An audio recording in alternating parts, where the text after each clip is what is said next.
Hatshepsut ruled Egypt as pharaoh for 20 years of relative peace and prosperity.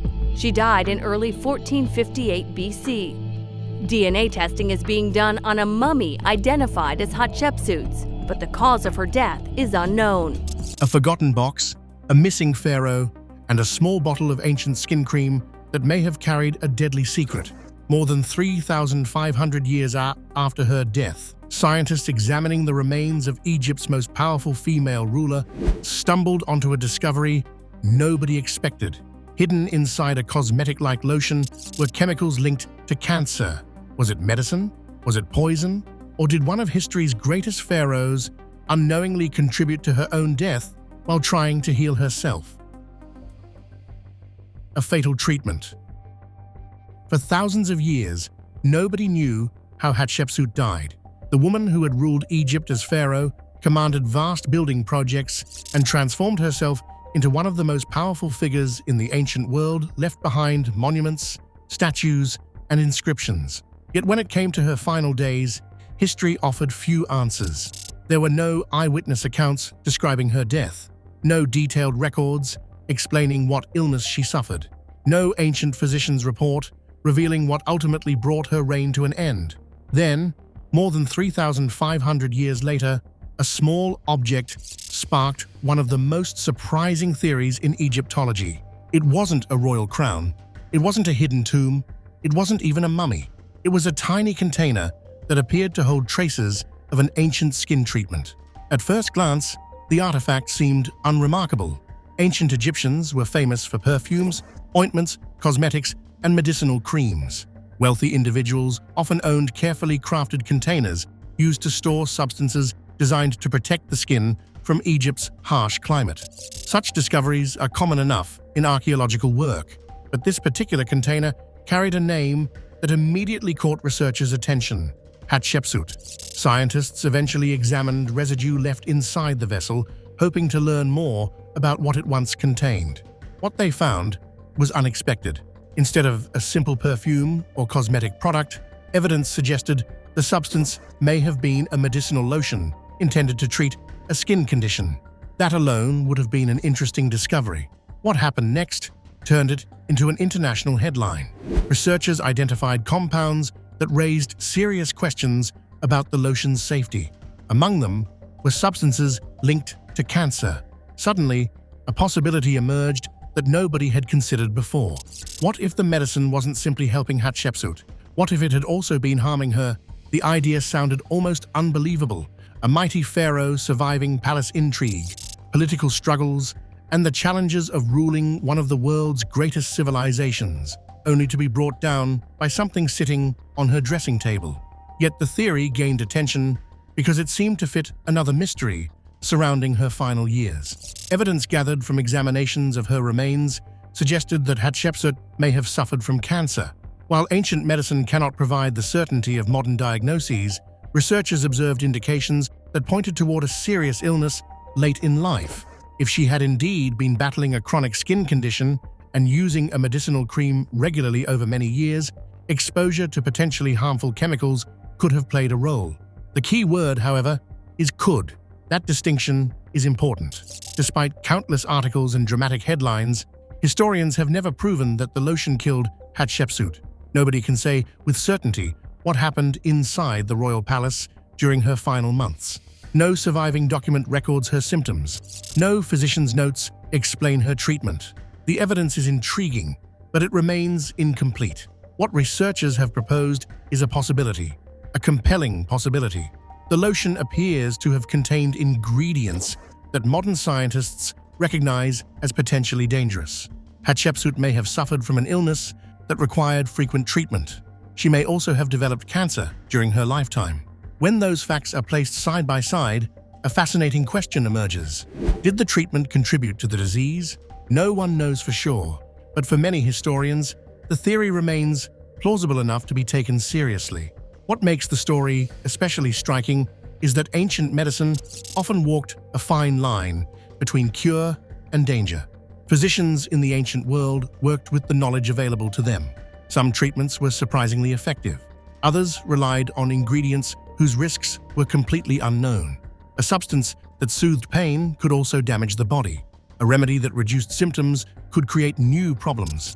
And a lotion designed to heal the skin might contain ingredients that slowly caused harm over years of use. From a modern perspective, the idea feels tragically familiar. Even today, medicines sometimes reveal unexpected side effects long after they reach patients. Doctors and scientists constantly balance benefits against risks. Ancient Egyptians faced the same challenge, except they lacked laboratories, clinical trials, and centuries of medical research. If Hatshepsut truly relied on this treatment, she would have had no reason to suspect danger. She would have seen it as medicine, something intended to help her, something trusted enough to use repeatedly. That possibility creates a powerful irony. One of history's most successful rulers may have spent years treating an uncomfortable condition while unknowingly exposing herself to something far more serious. Yet the lotion is only part of the mystery, because before scientists could even begin asking questions about her health, they first had to solve an even bigger puzzle. For centuries, nobody knew where Hatshepsut herself had gone. But before anyone could study her health, they first had to find her. The pharaoh who disappeared from history. Long before anyone debated whether a medicinal lotion contributed to Hatshepsut's death, historians faced a far more basic problem. They weren't sure where she was. That may sound surprising when talking about one of the most powerful rulers in Egyptian history. Hatshepsut wasn't a minor queen whose name appeared only in obscure records. She ruled one of the wealthiest and most influential civilizations of the ancient world. Her monuments towered over the landscape. Her achievements were carved into stone. During her lifetime, she stood at the very center of Egyptian power. Yet somehow, she nearly disappeared from history. Now it helps to understand just how unusual her rise to power was. Hatshepsut was born into the royal family as the daughter of Pharaoh Thutmose I. From an early age, she was surrounded by privilege, political influence, and the traditions of Egypt's ruling elite. She later married her half-brother, Thutmose II, following a common practice among royal families seeking to preserve dynastic authority. When Thutmose died, the throne passed to his young son, Thutmose III. The problem was that the new king was still a child. As a result, Hatshepsut initially served as regent, governing on behalf of the boy until he was old enough to rule. At least, that was the original plan. Over time, something remarkable happened. Rather than remaining a temporary caretaker, Hatshepsut gradually assumed greater authority. Eventually, she took the unprecedented step of declaring herself pharaoh. In ancient Egypt, that was no small matter. The position of pharaoh was deeply tied to religious traditions, political expectations, and centuries of precedent. Kings were typically male, and the imagery associated with rulership reflected that reality. Yet Hatshepsut did not attempt to create a separate role for herself. Instead, she embraced the full title and symbolism of a pharaoh. In statues and official artwork, she was often depicted wearing the royal headdress and the ceremonial false beard traditionally associated with kings. These images were not attempts to hide her identity as a woman. Egyptians knew exactly who she was. Rather, they reflected her determination to present herself as a legitimate ruler in a system that had long been dominated by men. And by most measures, her reign was extraordinarily successful. Egypt enjoyed stability, prosperity, and ambitious construction projects during her time on the throne. One of her most famous accomplishments was the magnificent mortuary temple at Deir el-Bahari, a structure that still impresses visitors today with its elegance and scale. She also sponsored trade expeditions that brought valuable goods into Egypt, strengthening the kingdom's wealth and influence. For more than 2 decades, Hatshepsut governed effectively and left an unmistakable mark on the nation. Then she died. What happened afterward is one of the most debated chapters in her story. Years after her death, many of her statues were damaged, her images were removed from monuments, and her name was erased from various records. The destruction was not immediate, which makes the mystery even more intriguing. Historians continue to debate exactly why it happened. Some believe later rulers sought to strengthen traditional lines of succession. Others argue the effort was intended to minimize the memory of a woman who had occupied a role normally reserved for men. Whatever the motive, the result was the same. Pieces of Hatshepsut's legacy began disappearing. Over the centuries, as tombs were looted and royal burials were disturbed, even her physical remains seemed to vanish. Archaeologists could admire her monuments and study her inscriptions, but one question remained frustratingly unanswered. Where was Hatshepsut herself?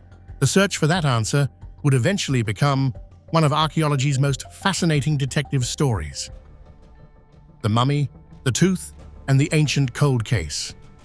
For generations, the search for Hatshepsut's mummy seemed almost impossible. Archaeologists had uncovered temples, inscriptions, statues, and countless artifacts connected to her reign, yet the woman herself remained frustratingly out of reach. While many Egyptian rulers had been identified in royal tombs, Hatshepsut's final resting place remained one of the great mysteries of ancient Egypt. The problem was not a lack of mummies. The problem was knowing which mummy, if any, belonged to her. Over the centuries, tomb robbers had plundered royal burials across Egypt. Priests attempting to protect royal remains sometimes moved mummies from their original tombs into hidden caches. As a result, archaeologists often encountered bodies whose identities had become uncertain. Names were lost. Coffins were separated from their occupants. Records disappeared. Somewhere within that confusion, Hatshepsut seemed to have vanished.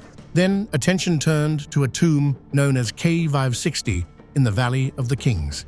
The tomb itself had been discovered in the early 20th century and contained two female mummies. One was identified as a royal nurse named Sitre-In. The other was larger, unidentified, and initially attracted less attention.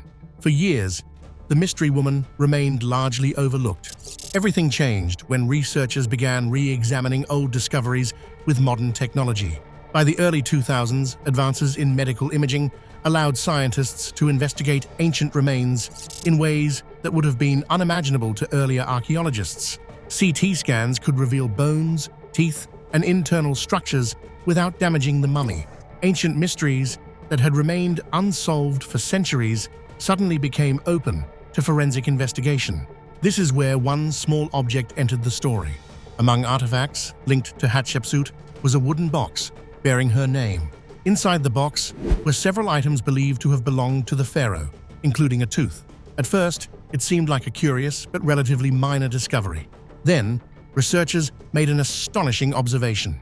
The unidentified mummy from K560 was missing a tooth in a location that appeared to match the tooth found inside the box. Scientists compared the two using scans and measurements. The fit was striking. While not every expert agreed on the certainty of the conclusion, many researchers viewed it as strong evidence that the unidentified woman was, in fact, Hatshepsut. Suddenly, one of the most famous missing figures in Egyptian history appeared to have been found. The announcement captured worldwide attention. After centuries of speculation, historians finally had a body they could study. More importantly, they now had an opportunity to investigate Hatshepsut's final years in unprecedented detail. The mummy revealed a woman who had reached approximately 50 years of age, a respectable lifespan for the era. Researchers also discovered evidence suggesting she had experienced a variety of health problems. Her body showed signs that she was not the youthful and powerful ruler depicted in many statues. Instead, they found evidence of someone who had endured the physical realities of aging. The discovery transformed Hatshepsut from a distant historical figure into a real person. The queen, who appeared so confident in stone carvings, suddenly seemed more human. She had suffered illnesses. She had aged. Like every ruler before and after her, she had eventually confronted mortality. Yet identifying the mummy solved only one mystery. It created several new ones. As researchers continued examining the remains, they noticed signs that hinted at serious health issues during her final years. Some findings suggested chronic medical conditions. Others pointed toward the possibility of a life-threatening disease. The more scientists learned about Hatshepsut, the more questions emerged about what she had been battling behind the walls of the royal palace. And those questions would eventually lead investigators back to the strange skin lotion that had first sparked worldwide fascination. The hidden illnesses of Egypt's most powerful woman. Once researchers believed they had identified Hatshepsut's mummy, they gained something historians rarely receive: a direct glimpse into the physical condition of a ruler who had lived more than 3,000 years earlier. The results were fascinating. They also suggested that Hatshepsut's final years may have been far more difficult than the grand monuments of her reign would lead people to believe. Ancient statues often portrayed pharaohs as idealized figures. They appeared strong, healthy, and almost timeless. Their images were designed to project power rather than document reality. The mummy, however, told a different story. CT scans and forensic examinations indicated that Hatshepsut was likely overweight when she died. Researchers also found evidence of significant dental problems, including severe tooth decay and gum disease. In a world without modern dentistry, such conditions could be painful and persistent. Anyone who has experienced a serious tooth infection knows how miserable it can be. Now imagine living with that discomfort while governing one of the world's greatest civilizations. But the dental issues were only part of the picture. Evidence also pointed to arthritis, a condition that may have caused chronic pain and reduced mobility. What is often forgotten about ancient rulers is that they aged just like everyone else. The ceremonies, public appearances, and responsibilities of leadership did not protect them from worn joints, aching limbs, or the gradual decline that comes with growing older. Some researchers have also suggested that Hatshepsut may have suffered from diabetes, although this remains a theory rather than a confirmed diagnosis. Even so, several findings indicate that her overall health was far from ideal during the latter part of her life. Then came perhaps the most significant possibility of all: cancer. Examinations of the mummy revealed indications that have led many experts to suspect she suffered from some form of cancer before her death. The exact type remains uncertain, and ancient remains rarely provide absolute answers. Yet the evidence was compelling enough to make cancer one of the leading explanations for her decline. This is where the skin lotion theory re-enters the story. Researchers had already been considering the possibility that Hatshepsut died from cancer when they examined residue from the container bearing her name. The discovery of potentially carcinogenic compounds suddenly seemed more meaningful. If she had been using the substance regularly over a long period, could it have contributed to the disease?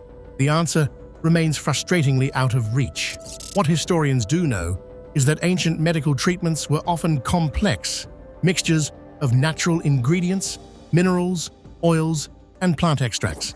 Some remedies were remarkably sophisticated for their time. Others contained substances that modern science now recognizes as harmful. To an ancient physician, the priority was treating visible symptoms. If a cream reduced irritation, soothed inflamed skin, or relieved discomfort, it was considered successful. Long-term risks were largely unknowable. That possibility makes Hatshepsut's story especially compelling. If she suffered from a chronic skin condition, she may have spent years applying a treatment she believed was helping her. Each application would have been an act of trust in the medical knowledge of her era. Yet the same remedy may have carried hidden dangers. Of course, the lotion was probably not the whole story. Even if it played a role, Hatshepsut's health challenges appear to have been numerous. Age, chronic illness, dental disease, possible metabolic conditions, and suspected cancer may all have contributed to her decline.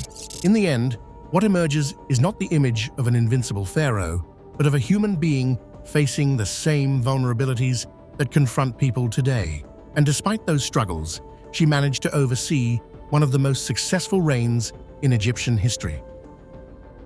The woman who built an empire of peace. While the mystery of Hatshepsut's death continues to fascinate historians, it is easy to forget what made her remarkable in the first place. Unlike many rulers remembered for battlefield victories, Hatshepsut built her legacy through prosperity, stability, and ambition. During her reign, Egypt enjoyed a period of relative peace and economic growth. Rather than focusing solely on military campaigns, she invested heavily in trade, construction, and national development. One of her most famous achievements was the expedition to the distant land of Punt, a trading mission that brought valuable goods, exotic plants, incense, ivory, and luxury products back to Egypt. The journey demonstrated both Egypt's wealth and its far-reaching influence. She also launched some of the most impressive building projects of the ancient world. Temples, monuments, and statues rose across the kingdom, many designed to celebrate Egypt's strength and secure her place in history. Her magnificent mortuary temple at Deir el-Bahari remains one of the greatest architectural masterpieces of ancient Egypt. Perhaps that is what makes the skin lotion theory so intriguing. If it contains any truth, the irony is difficult to ignore. A woman capable of commanding expeditions, overseeing massive construction projects, and ruling one of history's greatest civilizations may have been harmed by something as ordinary as a medical treatment. Yet that mystery should not define her legacy. Whether she died from cancer, illness, age, or a combination of factors, Hatshepsut remains one of Egypt's most successful pharaohs, a ruler whose achievements endured long after her enemies